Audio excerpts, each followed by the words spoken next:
সৃজিত মুখার্জির লহগৌরাঙ্গ ছবির শুটিংয়ে পুরীতে দেখা গেল শুভশ্রী গাঙ্গুলিকে সমুদ্র সৈকতের পাশে। আর সাথে ছিল অনেক তারকারা, যিশু সেনগুপ্ত, ব্রাত্য বসু সহ সুস্মিতা, অভিনেত্রী ঈশা সাহা, ইন্দ্রনীল অনেককেই দেখা গেল। পুরীর মন্দিরের সামনে হাত তুলে বিনোদিনী রূপে দেখা গেল অভিনেত্রী শুভশ্রী গাঙ্গুলিকে।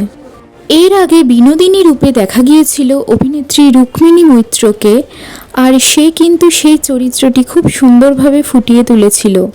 আর এইবার সৃজিতের বিনোদিনী হচ্ছেন শুভশ্রী গাঙ্গুলি। তো এইবার কতটা সে ফুটিয়ে তুলতে পারে সেটাই হলো দেখার পালা। এই বছর 2025-এর ডিসেম্বরে মুক্তি পেতে চলেছে লহগৌরাঙ্গ নামরে। পুরীতে শুটিংয়ের মাঝে ডিরেক্টর সহ বিভিন্ন তারকারা শেয়ার করে নিলেন তাদের ইনস্টাগ্রাম প্রোফাইলে বিভিন্ন মুহূর্ত।